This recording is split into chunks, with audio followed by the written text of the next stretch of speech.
அது வந்தாச்சா?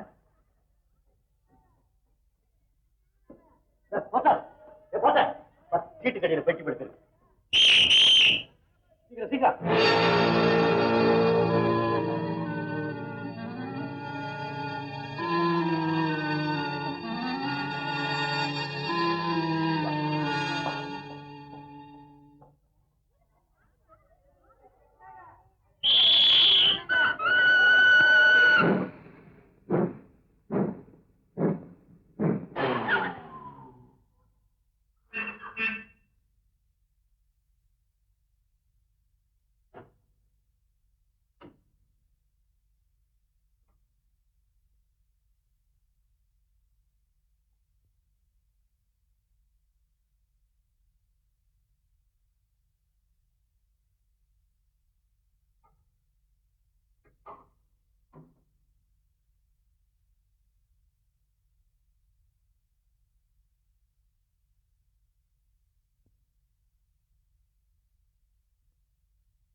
என்னங்க என்னாச்சு?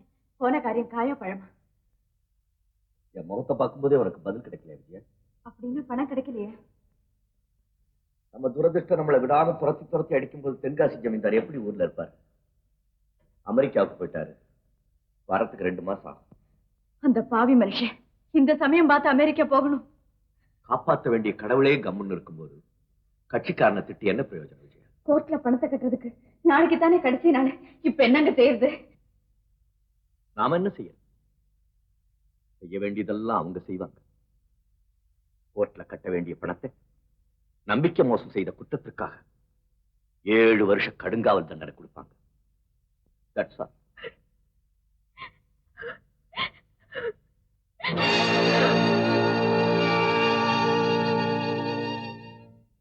நீங்க என்கிட்ட போய் சொல்லிருக்கீங்க.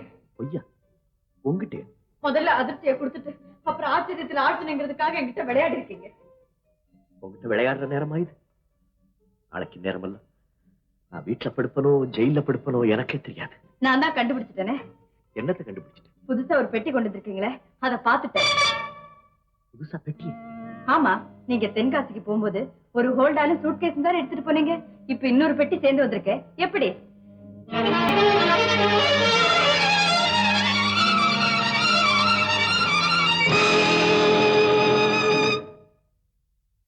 ஏது இந்த பெட்டி? எப்படி வந்தது? அப்போ நீங்க கொண்டு வரலையா? நான் கொண்டு வரல. நீங்க கொண்டு வராம இந்த பெட்டி எப்படி இங்க வந்தது? ஒருவேளை ட்ரெயின்ல இருந்து சாமான இறக்கும்போது போர்ட்ல தவறுதலா வேற ஒருத்தர் பெட்டி எடுத்து வச்சிருப்பானோ? ஐயோ, பெட்டியை பறி கொடுத்தவங்க ரொம்ப கஷ்டப்படுவாங்க. நீங்க இப்பவே இதை எடுத்துட்டு போய் ஸ்டேஷன் மாஸ்டர்கிட்ட கொடுத்துட்டு வந்துருங்க. போங்க.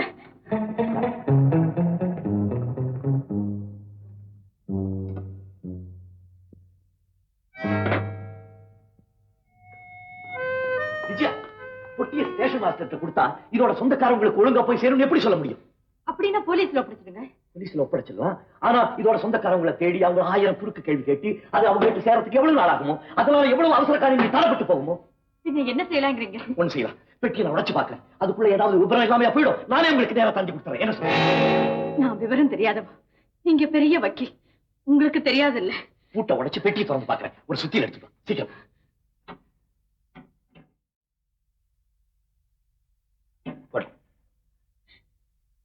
எங்க எதுக்கும் ஒரு தடவைக்கு 2 தடவை நல்லா யோசிச்சுக்குங்க.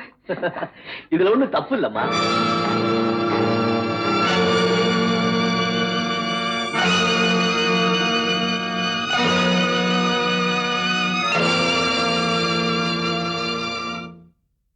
என்ன யோசிக்கிறீங்க?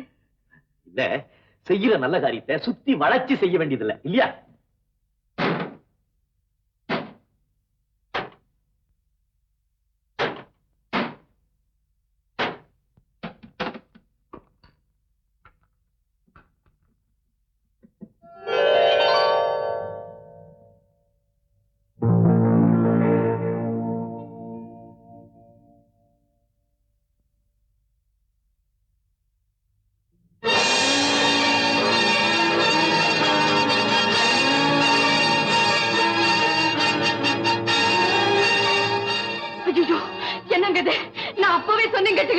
நாம பொட்டியை திறந்து எவ்வளவு பெரிய தப்பா போச்சு பாத்தீங்களா?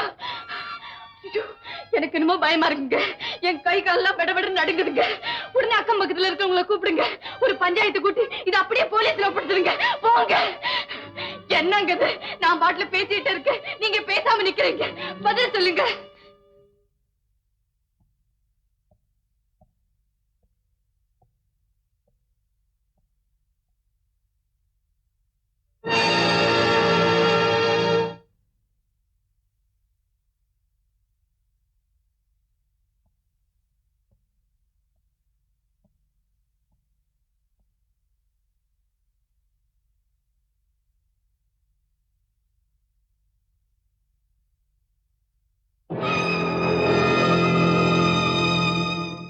அப்படி வரைக்கும் வரைக்கும் அந்த படத்தையே பார்த்துட்டு இருக்கீங்க. உங்க பார்வை சரியில்லை, விசித்திரமா இருக்கு. நீங்க அப்படி பார்த்து நான் பார்த்ததே இல்லை. இப்ப நாம இருக்கிற நிலையில நிறைய படத்தை ரொம்ப நேரம் பார்க்க கூடாதுங்க. அந்த படம் நம்மள தப்பு செய்ய தூண்டிடுமோன்னு எனக்கு பயமா இருக்குங்க. நானே போலீஸுக்கு போன் பண்ணிடுவேன்.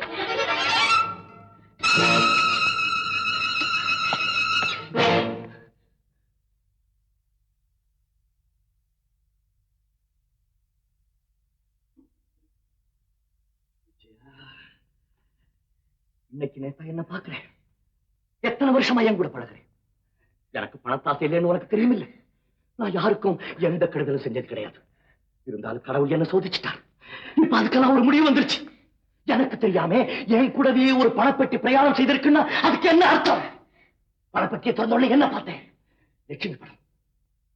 இந்த பணத்தை எல்லாம் உனக்காக தான் அனுப்பிச்சிருக்கேன்னு அது நம்ம கிட்ட சொல்ற மாதிரி இல்லையே. என்னங்க சொல்றீங்க?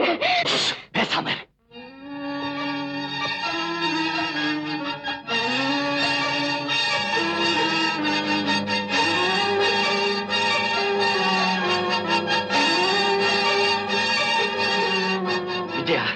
இந்த பெட்டிக்குள்ள இருக்கிற பணத்தை எடுத்து கோர்ட்டுக்கு கட்ட வேண்டியதை கட்டிட்டு நிம்மதியா அவன் தங்கச்சி கல்யாணத்தை முடியும்னு லட்சுமி சொல்ற மாதிரி இல்ல.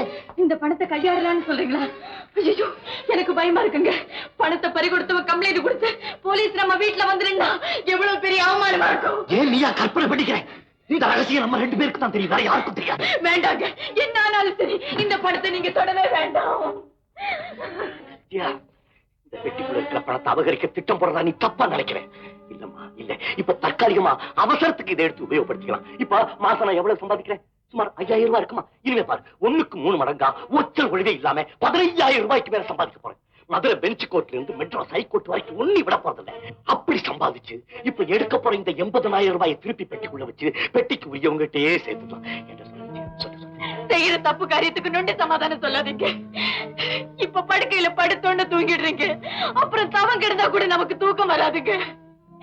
ஒரு தப்பு செஞ்சுட்டு அதை மறைக்கிறதுக்கு 9 தப்புகள் செய்ய வேண்டியது இருக்கும். ஆண்டவனுக்கு பதில் சொல்றது கூட இருக்கட்டுங்க, அவருக்கு பிரதிநிதியா இங்க இருக்க மனசாட்சி, அதுக்கு என்ன பதில் சொல்லுவீங்க? வேண்டாங்க, நான் சொல்றது கேளுங்க. திருவிழா சீட்டு போட்டு பார்ப்போம். உபயோகப்படுத்திக்கன்னு வந்துச்சுன்னா பணத்தை எடுத்துக்கலாம், இல்லைன்னா போலீஸ் கிட்ட ஒப்படைச்சிடலாம். ஓகே?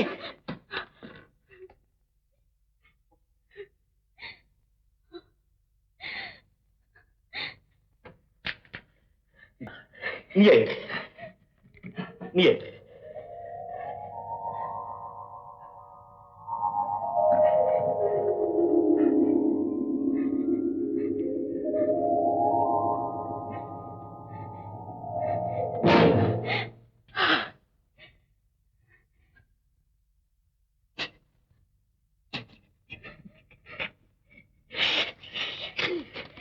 உபயோகப்படுத்திக்கொள், உபயோகப்படுத்திக்கொள். அப்புறம் உபயோகப்படுத்திக்கொள்.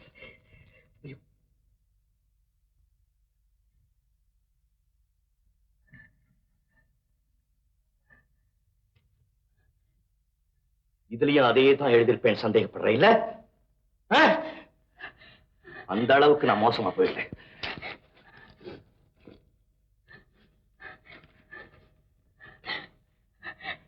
வேண்டாம் வேண்டாம் வேண்டாம், அப்புறம் என்ன? வேண்டாம்.